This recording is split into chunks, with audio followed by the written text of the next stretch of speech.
أشهد أن لا إله إلا الله.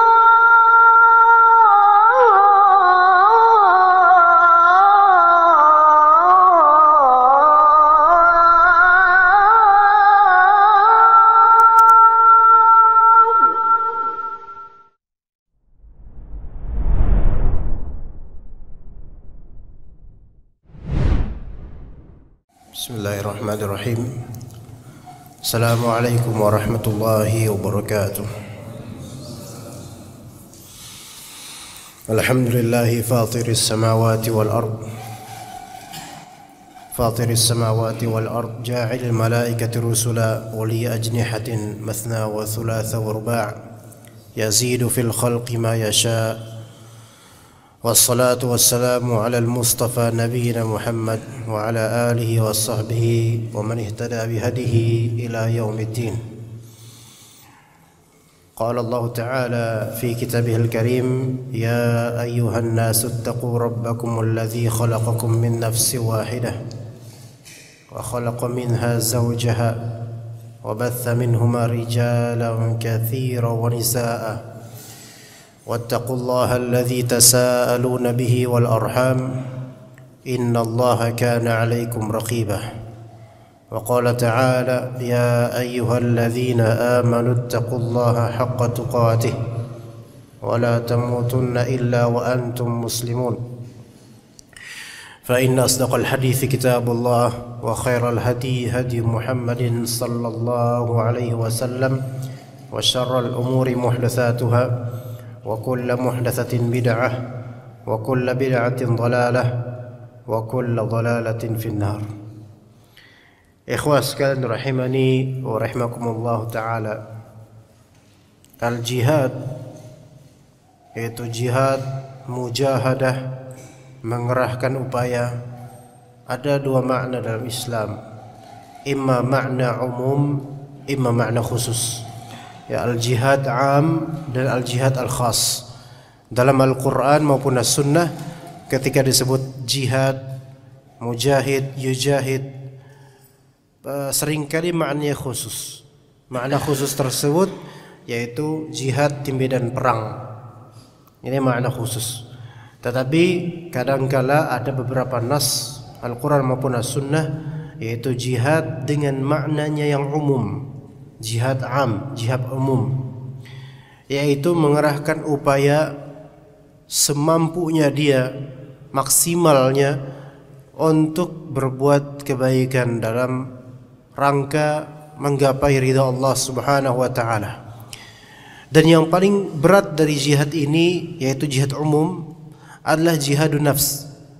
Jihadun nafs, yaitu bermujahadah betul-betul dari segi diri, kejiwaan, mencegah diri dari maksiat misalnya, atau berusaha istiqamah di atas ketaatan, atau betul-betul menahan diri dari mencaci takdir atau berkeluh kesah ketika menghadapi musibah.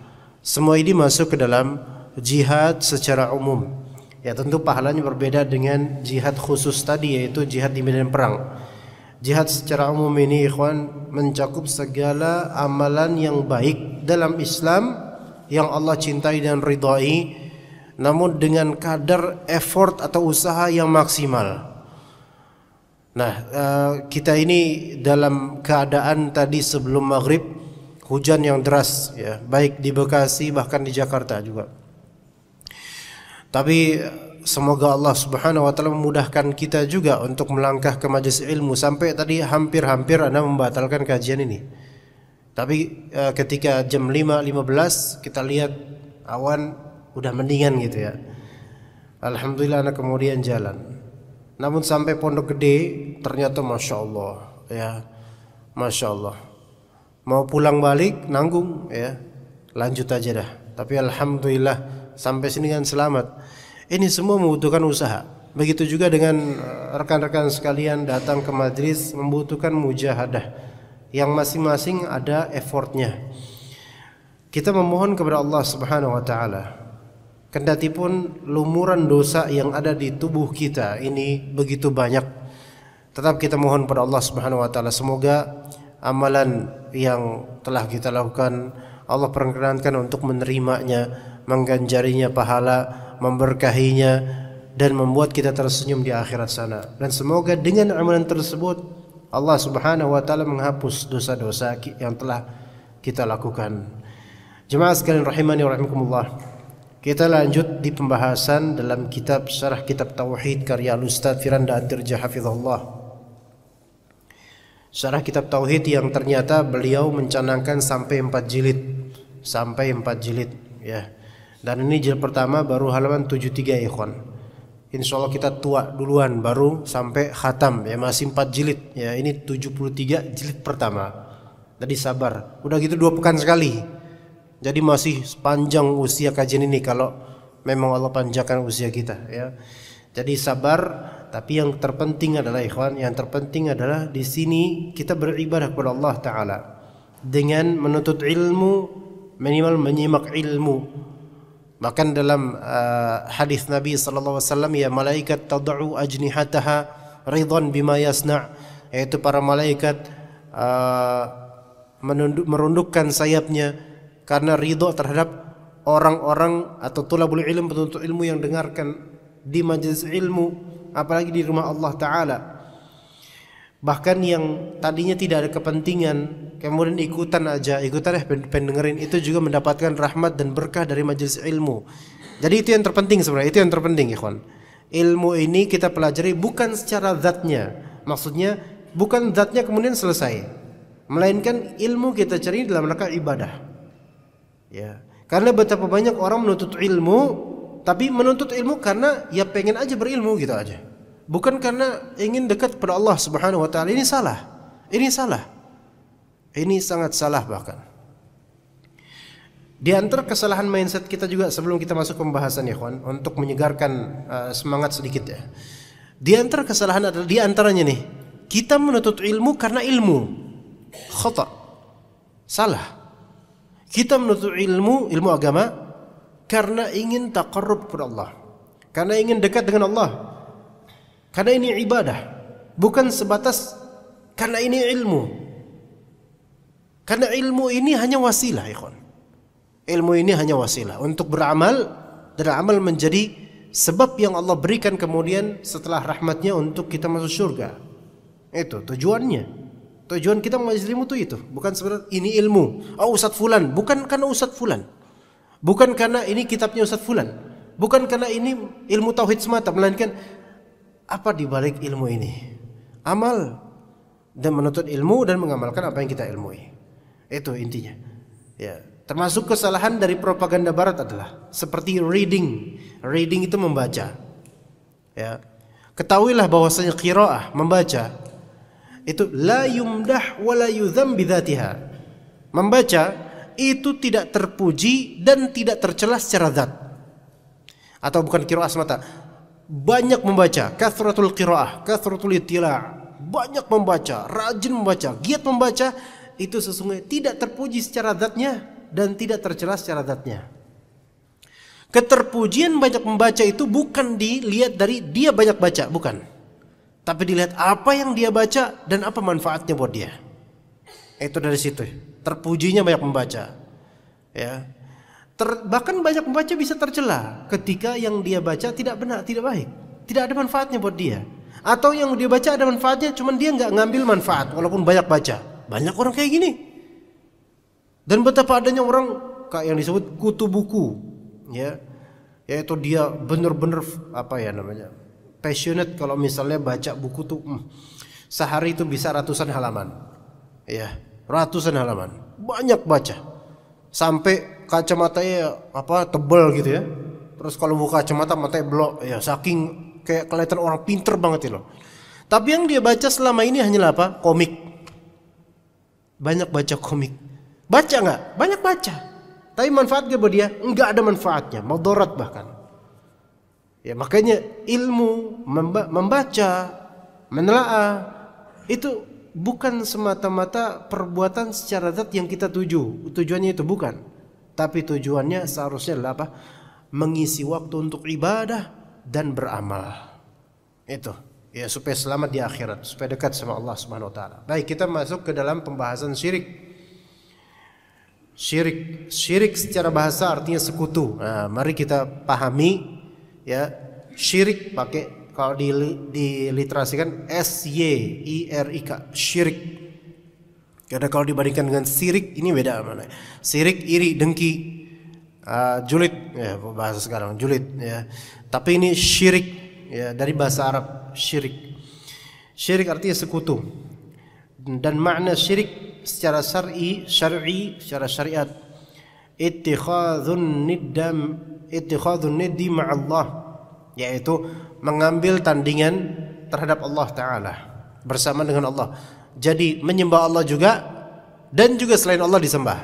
Ini syirik, yaitu mengambil tandingan bagi Allah Ta'ala, mengambil sekutu, tandingan dari segi persembahan, dari segi keyakinan, dari segi nama-nama atau sifatnya. Maka definisi ini kata beliau hafizallah mencakup syirik besar dan syirik kecil. Syirik besar ia mengambil tandingan terhadap Allah. Syirik kecil pun begitu. Riya itu mengambil tandingan terhadap Allah Subhanahu wa taala. Seseorang beramal dengan riyanya, dengan pamernya, dengan sum'ahnya, dengan pengen dipujinya dia dengan ibadah tersebut, sesungguhnya dia itu sedang memporsikan kadar manusia sekadar dengan Allah Subhanahu wa taala sebagai tujuan dan orientasi ibadahnya. Ya, orientasinya duit padahal amalnya akhirat. Maka ini juga termasuk syirik, ya. Orientasinya duit padahal ini amalan akhirat. Orientasi, ketika kita sebut orientasi berarti ada sisi fokus ke sana. Maka di sini berarti dia berbuat syirik, walaupun syirik kecil, tapi termasuk syirik. Menandingkan Allah Subhanahu wa taala dengan duit, dengan dunia dan semisalnya. Maka ini semua adalah mengambil tandingan terhadap Allah Subhanahu wa taala. Dan definisi ini lebih sesuai dengan lafal-lafal syar'i yang datang dalam dalil-dalil. Seperti firman Allah Subhanahu wa taala di Al-Baqarah ayat 22. Fala taj'alu lillahi andada. Maka janganlah kalian menjadikan tandingan-tandingan terhadap Allah Subhanahu wa taala. Sesuai dengan sabda Rasulullah SAW kepada sahabat yang berkata, ada sahabat berkata begini, Masya Allah wa syi'ta. Masya Allah wa syi'ta. Apa artinya? Masya Allah artinya betapa Allah Ta'ala berkehendak. Ya, betapa, yaitu kekaguman, betapa kehendaknya Allah Subhanahu wa Ta'ala, wa syi'ta, dan betapa kehendakmu wahai Rasulullah. Tapi kalau orang awam kayak kita mungkin sekilas, what's the problem? Apa problemnya dari kalimat tersebut? Masya Allah wa syi'ta. Betapa Allah menghendaki dan betapa engkau menghendaki. Ternyata di dalam syariat Islam hal seperti ini pun bermasalah dan tidak kecil masalahnya. Maka kemudian kata Allah Subhanahu wa taala, jadi Masya Allah wa syi'ta artinya ini berdasarkan kehendak Allah dan kehendakmu, itu artinya. Jadi kalau kita kagum sama sesuatu atau kaget atau gimana, Masya Allah. Fahami baik-baik makna Masya Allah. Jangan cuman Masya Allah itu kalimat spontanitas yang terbit di lisan tanpa pemaknaan sama sekali. Masya Allah, ya, ngeliat orang punya motor baru, Masya Allah. Ngeliat orang wajahnya cemong, Masya Allah. Apa arti Masya Allah? Nggak tahu Ustaz, ya harus tahu. Ya mau tahu nggak tahu kan yang penting daripada saya ngomong bujuk buneng, ayo. Bujuk buneng. Ya iya sih, lebih baik Masya Allah, tentunya lebih baik itu. Cuman kan Masya Allah itu ada maknanya dan agung maknanya, yaitu betapa kehendak Allah untuk ini gitu loh. Di situ ada tauhid di situ loh. Jadi ketika antum bilang Masya Allah, ya, ada bapak-bapak kajian tidur pules banget, Masya Allah. Betapa kehendak Allah atas antum wahai bapak. Masya Allah. Di sini ada tauhid, yaitu pengagungan Allah Ta'ala terhadap keterjadian ini, bahwasanya dialah yang mentakdirkan ini, dialah menghendaki ini terjadi dengan takdir kauniyah. Masya Allah. Ya begitu. Ngelihat anak orang, bayi orang cakep atau imut atau cute, ya, Masya Allah, cakep banget nih bayi, tabarakallah. Ya begitu, maknanya seperti itu. Jangan cuma kalimat spontanitas aja. Nah, masya Allah wa syi'ta. Ini berdasarkan kehendak Allah dan kehendakmu hai Rasulullah. Maka kata Nabi SAW apa? Ditegur sama Nabi sahabat ini. Aja'altani lillahi niddan? Apakah engkau menjadikan aku tandingan bagi Allah? Nabi menegur. Dalam riwayat lain Nabi SAW bersabda, Aja'altani lillahi idlah? Apakah kamu mau menjadikan aku imbangan bagi Allah, setara dengan Allah? Gimana? Setara dengan Allah. Apa kesetaraannya dalam kalimat tersebut? Cuman satu huruf, Pak. Satu kata. Wawnya, wow. Ya, wow. Ini masya Allah wa syi'ta. Wa-nya nih. Ininya aja nih. Karena wa-nya ini bermasalah. Ataf wa. Masya Allah wa syi'ta. Betapa kehendak Allah dan kehendakmu. Dannya doang bermasalah dalam Islam, mainnya di syirik itu mainnya. Masya Allah, ya, mainnya di syirik.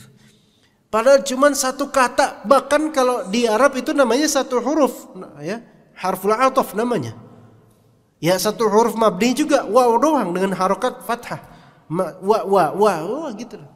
Cuma ada tambahan wa di situ aja bisa syirik.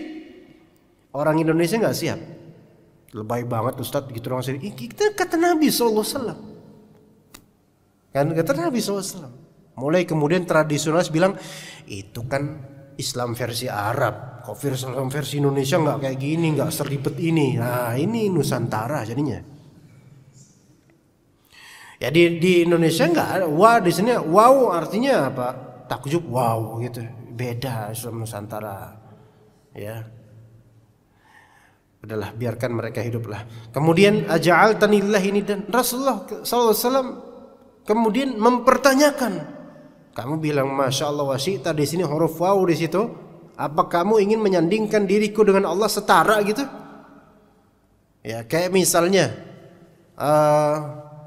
ada siapa di kelas misalnya bilang ini buku siapa yang mencetak? Yang mencetak ini adalah penerbit Yayasan Baitul Thalabah dan timnya Ustaz Firanda. Berarti kan ini ada kesetaraan kan dengan hanya apa? Dan. Tapi coba kalau misalnya kita bilang yang menerbitkan buku ini adalah Yayasan Baitul Thalabah kemudian timnya Ustaz Firanda. Kira-kira gimana? Sama atau beda? Ada nggak perbedaan derajat? Ada dengan kemudiannya. Gitu kan? Dengan kemudiannya. Ya. Tapi kalau bilang Yayasan Baitul Thalabah dan timnya Ustaz Firanda, dan di sini berarti ada penyetaraan. Ya, ini antar makhluk nggak masalah kalau memang kenyataan begitu. Tapi ini masya Allah wa syi'ta. Seolah-olah kehendak Allah itu setara dengan kehendaknya engkau wahai Rasulullah. Maka Rasulullah tidak terima. Padahal ini ada pujian terhadap Rasulullah, tapi Rasulullah SAW tidak menerima pujian yang melebihi kadar beliau sebagai hamba dan Rasulnya Allah Subhanahu Wa Taala.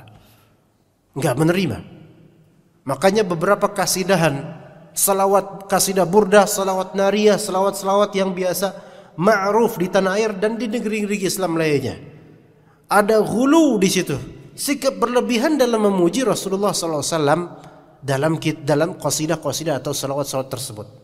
Sekiranya Rasulullah mendengar, nggak bakal terima beliau SAW, karena di dalam qasidah maupun salawat-salawat tersebut Rasulullah SAW dihikayatkan atau ditakbirkan, diungkapkan dengan ungkapan seolah-olah beliau itu penguasa jagat raya, pengatur alam semesta, yang menurunkan hujan, yang menolong orang-orang sekarang. Itu hanyalah Allah Subhanahu Wa Taala. Rasulullah hamba dan Rasulnya, yang mana beliau alaihissalam tidak berkuasa terhadap jagat raya ini. Setinggi apapun derajat beliau alaihissalam, tapi hanya Allah yang memiliki hak rububiyah, yaitu kepemilikan, penciptaan, pengaturan di semesta ini. Maka mintalah sama Allah Ta'ala. Jangan minta sama Rasulullah SAW yang telah wafat, atau keturunan keluarganya, atau ulamanya, atau kiainya, atau siapapun yang sudah wafat. Mintalah sama Allah Subhanahu Wa Ta'ala. Kemudian sesuai juga dengan sabda Nabi tatkala ditanya tentang dosa terbesar, maka kata beliau, anta ja'ala lillahi niddan wa huwa khalaqaka. Dosa terbesar adalah engkau menjadikan sekutu atau tandingan bagi Allah, padahal dialah yang menciptakanmu. Masya Allah, lihat pengkhianatan. Jadi syirik itu sebenarnya pengkhianatan terbesar. Syirik itu pengkhianatan terbesar. Karena siapa yang dikhianati ketika kita berbuat syirik? Allah Subhanahu wa taala yang dikhianati. Tapi belakangan ana sampai 2 kali ada 2 berita dengan waktu yang berbeda. Dukun, ya, dukun apa ya berita yang kemarin yang tadi kalau nggak salah lihat. Dukun telah ini walaupun di masjid enggak, ini kabar aja sebagai ibrah, bukan Anda enggak bermaksud untuk memberitakan. Ini jelek sekali kabarnya. Dukun telah mencabuli seorang ibu dan 4 anaknya. Satu keluarga, karena itu satu family itu. Ya. Telah mencabuli ibu-ibu dan 4 gadis anak-anaknya. Semuanya. Sekarang udah masuk penjara. Taib. Tapi kemudian para komentator di netizen, para netizen ya, di dunia maya ini, para warganet ya, mereka mencela apanya? Kira-kira mencela apanya? Mencela masalah pencabulannya atau syiriknya? Pasti pencabulannya. Enggak ada dari mereka yang nyinggung apa? Syiriknya enggak ada. Rata-rata wow di permasalahan pencabulan ini, wah ada yang bilang wah menang banyak tuh dukun katanya. Enggak ada yang membahas apa? Syiriknya. Taib, syiriknya dengan segala pencabulan tersebut itu jelas besar sekali, dosa besar sekali. Di antara dosa terbesar. Oke. Sekarang syiriknya dengan pencabulan 4 atau 5 makhluk, 5 hamba Allah tersebut, mana yang lebih besar dosanya ya kan? Maksudnya syirik ini syirik besar. Karena dukun ini kan bermain dengan syaitan, dengan sihir, syirik besar, kufur akbar ya. Oke, itu kalau dia agak dukun beneran ya. Mana yang lebih besar? Syiriknya lebih besar. Syiriknya lebih besar. Tapi sekarang kalau misalnya kita lihat ada orang larung laut, membuang kepala kerbau, nasi tumpeng atau tumpeng lah terserah, ya, dan lauk pauknya serta gudang garam merahnya. Ya, mohon maaf ada nama merek di sini ya. Dan mohon maaf yang menikmati itu, ya. Itu dilempar ke laut. Untuk siapa? Nyi Blorong, Brondong, Barokokok sekalian. Ya. Itu dikasih ke jin-jin itu. Baik.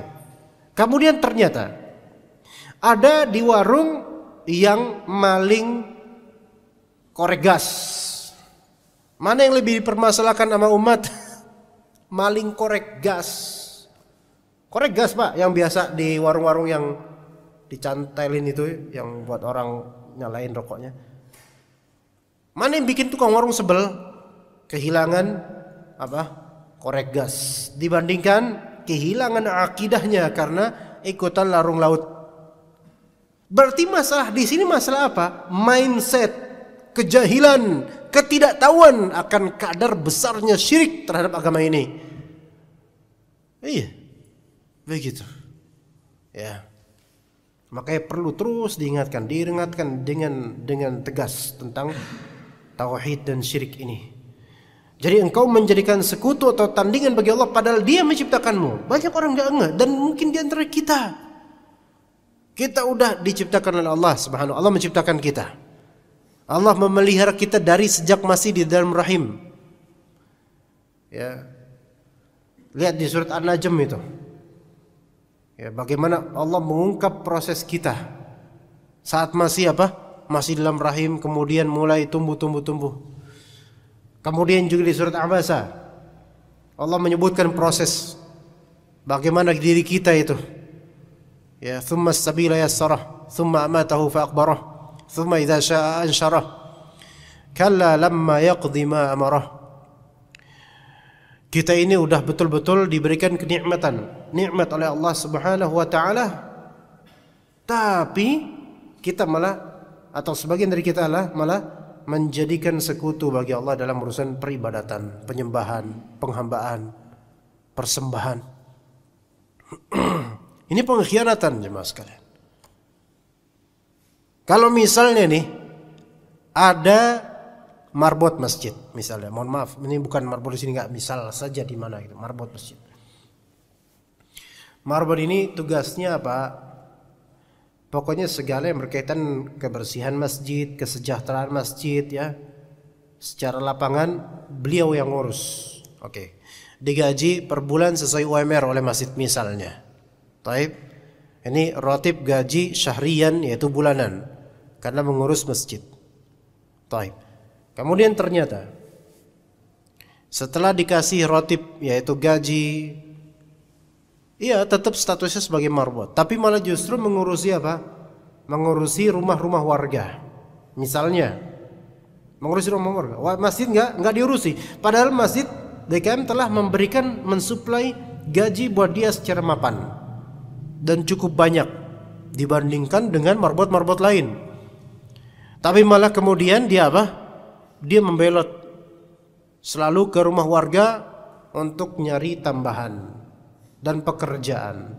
Masjid sering terbengkalai, azan sering telat, qomat nggak ada dia misalnya. AC rusak, bodo amat. Kadang-kadang berdebu masjidnya. Kira-kira bagaimana tanggapan DKM dan juga jemaah? Ini marbot nggak benar nih, berkhianat sama kita. Padahal kita sudah ngasih dia gaji sesuai dengan kadar UMR. Merasa dikhianati nggak? Iya. Padahal itu paling cuma 4,5 juta dikasihnya. Lalu bagaimana dengan Allah Ta'ala yang telah memberikan kita dari awal sampai sekarang? Lantas kemudian kita mempersembahkan perbuatan kita kepada selain Allah, kepada jin-jin, kepada wajah-wajah manusia, kepada orang-orang yang kantongnya tebal. Ini pengkhianatan kepada Allah Subhanahu wa taala. Ya. Ilmu misalnya. Allah berikan ilmu itu begitu mudahnya, murahnya ketika seorang dai dulu ketika belajar itu ilmu mudah, murah dan dia mendapatkan gratis, free for free ilmunya dapat, masya Allah. Allah berikan dia ilmu yang banyak. Ketika sudah masyarakat menobatkannya sebagai dai, mengajar masyarakat, ternyata ilmunya murni komersil, nggak bakal mau datang ke kajian kecuali sudah ada SOP dan agreement, harus bayar sekian juta kalau mau datangkan kami. Dikomersilkan ilmunya. Ini pengkhianatan terhadap nikmat Allah Subhanahu wa taala dan terhadap ilmu yang awalnya digarantiskan, kemudian malah dia apa? Begitu kan gitu, komersilkan. Sekarang jemaah sekalian, ada seseorang ketika mau membangun pesantren misalnya. Wah, kelihatan sekali kalimat kelihatannya masya Allah, menggugah orang-orang untuk sedekah karena untuk dakwah. Namun ketika sudah mapan, ternyata murni untuk kantung pribadinya. Kira-kira gimana antum merasa? Merasa kok seperti ini gitu loh. Atau bantuan sosial ke Ambon, ke Aceh, ke ini, ke itu, masya Allah. Kita kasih. Ternyata dipersenkan oleh dirinya setengah, 50% dari dana bansos untuk dirinya. Kira-kira merasa dikhianati enggak? Merasa dikhianati. Bagaimana rasanya? Itulah. Dan ternyata orang yang berbuat syirik akbar terutama mengkhianati Rabbul Alamin, dan tidak ada pengkhianatan yang lebih buruk daripada syirik. Jemaah sekalian, tidak ada pengkhianatan yang lebih buruk daripada syirik. Ini pengkhianatan terbesar. Makanya Allah murka sekali terhadap orang-orang yang berbuat syirik besar terutama. Dan makna an-nid adalah sebagian perkataan Ibnu Abbas radhiyallahu anhu, al-andadu al-ashbah, yaitu an-nid maknanya al-ashabih, yaitu yang serupa. Dan kata-kata yang semakna dengan an-nid adalah asy-syabih, al-mithl, al-idl, al-kuf'. Dan lafal-lafal ini dinafikan dalam nas-nas yang berkaitan dengan kesyirikan, seperti firman Allah, "Fala tadribu lillahil amthal, innallaha ya'lamu wa antum la ta'lamun." Maka janganlah kalian mengadakan sekutu bagi Allah, sesungguhnya Allah mengetahui sedang kalian tidak mengetahui. Walam yakul lahu kufuwan ahad, tidak ada seorang pun yang setara dengan Allah. Sebagian ulama mengungkapkan definisi syirik ini dengan ungkapan lain, yaitu ini definisi syirik berikutnya: taswiyatul makhluqi bil khaliqi fima huwa min khasa'isil khalqi fi rububiyyatihi aw uluhiyatihi aw asma'ihi wa sifatih. Yaitu syirik adalah menyamakan makhluk dengan Khaliq, ya, menyamakan makhluk dengan Sang Pencipta yaitu Allah Subhanahu wa taala pada perkara-perkara yang merupakan kekhususan Allah. Menyamakan makhluk dengan Allah pada perkara-perkara yang merupakan kekhususan Allah saja yang tersifati dengan itu. Yang boleh dinisbatkan dengan itu. Hanya Allah saja, khusus Allah. Tapi kemudian kekhususan itu dikhianati oleh musyrikin dengan apa? Dengan menyamakan kekhususan Allah dengan makhluknya. Baik dalam perkara rububiyahnya atau uluhiyahnya atau asma atau sifatnya. Maka kita kasih contoh satu persatu. Dalam perkara rububiyah, menyamakan makhluk terhadap atau dengan Allah Ta'ala pada perkara khusus dari segi rububiyah. Contohnya apa? Kayak tadi sebenarnya Masya Allah wa syi'ta. Masya Allah wa syi'ta. Betapa kehendak Allah dan kehendakmu. Ini ada taswiyatul makhluk bil khaliq min nahiyati rububiyah. Masyiah kehendak Allah khusus bagi Allah Subhanahu wa taala. Maka enggak boleh disamakan dengan kehendak makhluk. Enggak boleh disamakan dengan kehendak makhluk. Ini dari segi rububiyah. Termasuk menyamakan dari segi rububiyah, yaitu yang sering Anda bahas di sini, ikhwan.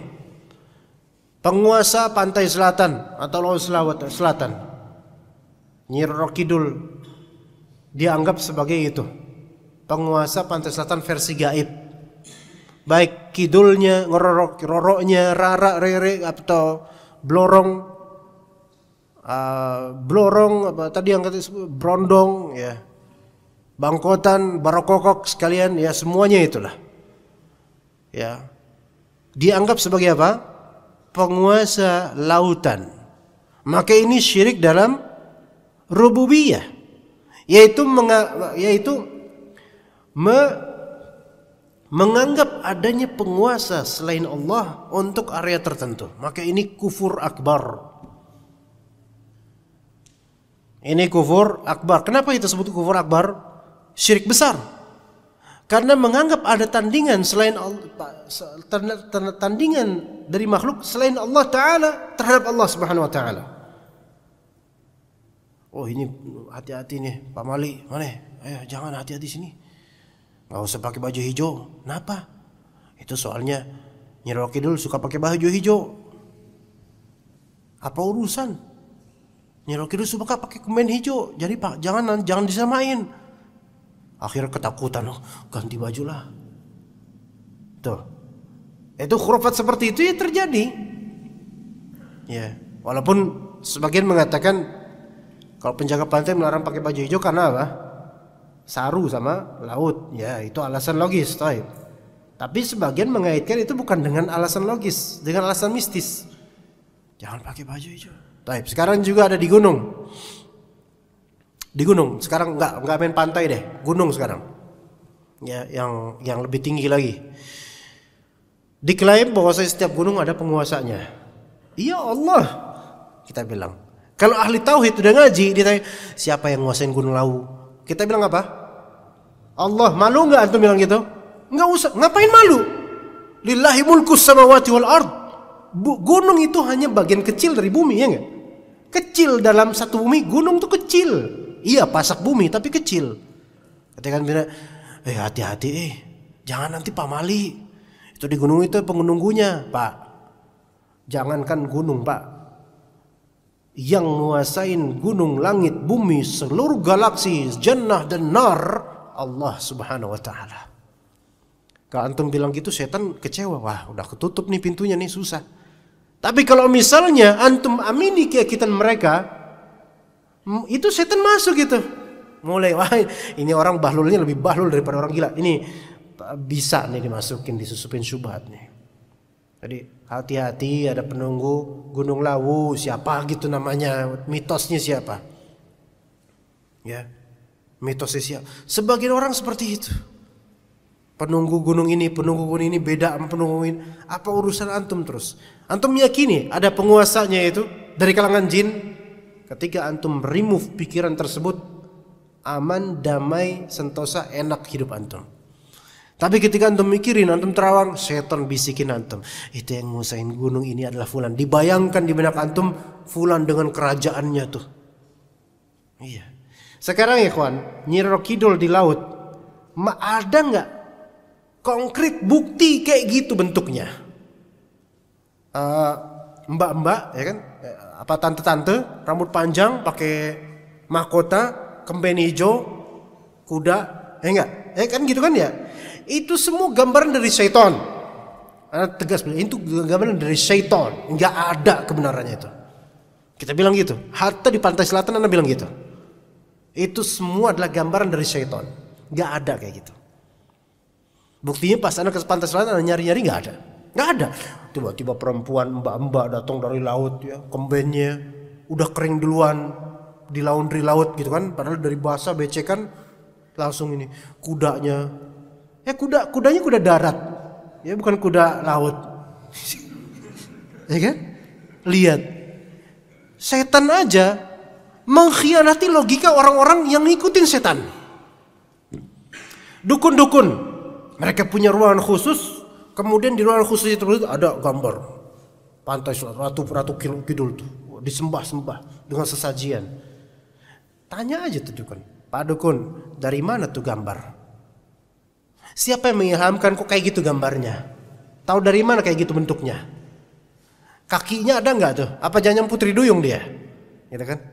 Tersinggung dia karena Tuhannya, sesembahannya diejek-ejek. Nah itu agama mereka tuh. Agama orang-orang musyrik yang menyembah syaitan. Mengkhianati akal kita jemaah sekalian. Dan menyamakan, kalau itu pun jin, ya itu jin, syaitan. Menyamakan setan ini seolah-olah seperti Allah yang menguasai bagian ini gitu loh. Penguasanya, kehendak ada di titahnya gitu loh, atau titah ada di kehendaknya. Dia yang berkuasa, sehingga jangan hati-hati kalau jalan di situ, harus sesuai peraturan dari Kanjeng Fulan binti Fulan ya. Nyi Roro Kidul binti Maunah atau siapalah nama mbaknya kita tahu dah. Itu syirik dalam rububiyah. Ya, kemudian syirik dalam uluhiyah. Syirik dalam uluhiyah berarti syirik dalam persembahan. Yaitu mempersembahkan amalan atau sesuatu kepada selain Allah Subhanahu wa taala, yang mana persembahan tersebut harusnya dikhususkan hanya untuk Allah. Ini bisa syirik kecil maupun syirik besar. Bisa syirik kecil maupun syirik besar. Taib, menyembelih untuk selain Allah taala. Menyembelih untuk selain Allah taala, syirik besar. Karena apa? Menyembelih itu harusnya khusus untuk Allah Subhanahu wa taala. Maka dalam khususiyah ini dinobatkan oleh para ulama, ini bisa menjadi syirik besar. Zabah li ghairillah. Di surat Al-Kautsar gimana? Inna a'tainakal kautsar fashalli li rabbika wanhar. Sembelih untuk Rabbmu. Maka yang untuk selain Allah Ta'ala berarti dia telah terjatuh dalam syirik besar. Karena ini nahar, menyembelih khusus ditujukan untuk Allah Subhanahu Wa Ta'ala. Kita lanjut ba'da al-adhan insyaAllah Subhanahu Wa Ta'ala. Baik, bismillahirrahmanirrahim. Syirik dalam masalah uluhiyah, ada syirik besar dan ada syirik kecilnya. Dan antara syirik kecil, riya dan sum'ah, ya, meniatkan ibadah kepada selain Allah Subhanahu wa taala, artian menyekutukan Allah Subhanahu wa taala, namun tidak sampai dalam derajat syirik besar. Seperti yang disebutkan oleh Nabi SAW, asyirkul khafi, yaitu syirik yang terselubung. Termasuk di dalamnya adalah meniatkan perbuatan akhirat untuk meraih dunia belaka. Ini termasuk apa? Syirik dalam uluhiyah. Dan ini berbahaya, dan ini bisa saja menjangkiti orang yang selama ini antum dengar kajiannya mungkin saja. Artinya dengan kalimat ini artinya adalah tak seorang pun diizinkan untuk merasa aman dari kesyirikan. Nggak boleh merasa aman. Sebagaimana nanti akan ada dalil Nabi Ibrahim pun berkata, wajnubni wa baniya an na'budal asnam, dan jauhkanlah diriku dan juga keturunanku dari menyembah berhala. Jadi harus khawatir akan kesyirikan. Kata syirik, dan juga syirik dalam masalah nama-nama dan sifat-sifatnya. Misalnya menamakan seseorang dengan nama yang memang khusus Allah Ta'ala yang berhak menyandang nama tersebut, seperti Allah. Gak boleh menamakan anak Allah atau menyebut orang Allah. Iya. Bolehnya apa? Ada nisbat kepada Allah seperti Abdullah boleh. Dan yang dipanggil Abdullahnya, jangan yang dipanggil Allahnya. Namanya Abdullah namanya, panggilannya apa? Allah. Ya enggak bisa kayak gitu. Enggak boleh. Karena itu khusus untuk Allah Subhanahu wa taala. Termasuk nama-nama lainnya yang khusus untuk Allah Subhanahu wa taala yang tidak berhak manusia ternamakan dengannya atau disebut dipanggil dengannya. Ar-Rahman. Ar-Rahman. Karena isim Rahman ini khusus untuk Allah. Ya. Beda dengan Rahim. Rahim manusia bisa tersifati dengan Rahim, tapi Rahman itu merahmati segala sesuatu. Ini hanya Allah Subhanahu wa taala. Makanya kalau ada bapak-bapak namanya Abdurrahman, panggilannya jangan Rahman. Ya. Namanya misalnya namanya Rahman Karim. Panggil Karim, Pak Karim, jangan Pak Rahman. Ya, tapi orang Indonesia susah juga diginiin. Susah. Rahman, ya Rahman udah. Udahlah. Kemudian diringkas Man. Madrasah Aliyah Negeri, ya. Ya, susah orang Indonesia, susah ya. Ya, udahlah biarin aja dah, huruf dah. Walaupun enggak benar ya, enggak bagus ya. Kemudian di antara nama Allah yang tidak boleh manusia menyandangnya Jabbar. Jabbar yaitu yang menguasai segalanya. Juga termasuk Mutakabbir. Enggak boleh namain anak Mutakabbir, enggak boleh karena itu khusus bagi Allah, dan juga sangat tidak bagus kalau manusia dinamakan Mutakabbir. Apa arti Mutakabbir kan? Kalau di manusia sombong, namanya Mutakabbir ya. Satu doang namanya, simple, Mutakabbir. Di absen Mutakabbir artinya apa? Orang songong, saya bu. Ya, enggak boleh. Ya, jadi ada berapa nama Allah dan juga sifat-sifat Allah Subhanahu wa taala yang khusus bagi Allah Subhanahu wa taala tidak boleh manusia tersifati dengannya. Misalnya sifat uluhiyah yang berhak disembah, enggak, manusia tidak boleh tersifati dengannya. Atau sifat samadiyah, yaitu sifat yang segala sesuatu bergantung pada Allah Ta'ala, padanya, maka manusia nggak boleh tersifati dengan itu, ya. Atau sifat masyiah secara mutlak misalnya. Kadang-kadang ada kalimat sebagian orang, si fulan itu dia bisa melakukan apapun yang dia inginkan. Nah, ini kalimat walaupun secara uruf maknanya bukanlah maksudnya seperti Allah Ta'ala, tapi sebaiknya dihindari. Ya, sebaiknya dihindari karena seolah-olah seperti yaf'alu ma yasha, seolah seperti Allah Subhanahu wa taala. Kemudian ikhwah sekalian, kata Allah Subhanahu wa taala dalil pertama di bab ini, innallaha la yaghfiru an yushraka bihi wa yaghfiru ma duna dzalika liman yasha. Sesungguhnya Allah tidak akan mengampuni dosa syirik, dan Dia mengampuni segala dosa yang selain dari syirik itu bagi siapa saja yang dikehendakinya. Kata Al-Ustaz Hafizullah, ayat ini menjelaskan akan bahaya kesyirikan. Sebab rahmat Allah sangat luas meliputi segala sesuatu kecuali orang musyrik. Ampunan Allah begitu luas bagi para pelaku dosa kecuali bagi orang musyrik. Allah mengkhabarkan tentang dirinya bahwa Ia tidak akan mengampuni dosa kesyirikan. Adapun dosa-dosa yang lain sebesar apapun, maka masih ada kemungkinan untuk diampuni sesuai dengan kehendak Allah kalau Allah berkehendak ya. Adapun kesyirikan tidak bisa dihindari dengan sempurna kecuali disertai dengan rasa takut terhadap kesyirikan. Nah, di sini statement berikutnya, syirik nggak bisa kita hindari dengan sempurna, kita hindari kecuali kalau ada rasa takut terhadap syirik. Jadi orang kalau nggak ada takut sama syirik, Nah, ini kemungkinan besar akan terjangkiti syirik. Dan itu yang terjadi di banyak dari kaum muslimin tanah air. Enggak khawatir, syirik enggak khawatir. Lebih khawatir korek gasnya hilang daripada terjadi kesyirikan. Maka ini berarti lebih mengkhawatirkan dunia yang kecil, ya, dibandingkan kerugian akhirat selama-lamanya, itu syirik besar. Syirik merupakan dosa terbesar. Dari Ibnu Mas'ud radhiyallahu anhu, beliau berkata, aku bertanya kepada Rasulullah, ya Rasulullah, dosa apa yang paling besar? Kata beliau, anta ja'ala lillahi niddan wa huwa khalaqaka, yaitu engkau menjadikan sekutu bagi Allah padahal Allah yang menciptakanmu. Masya Allah.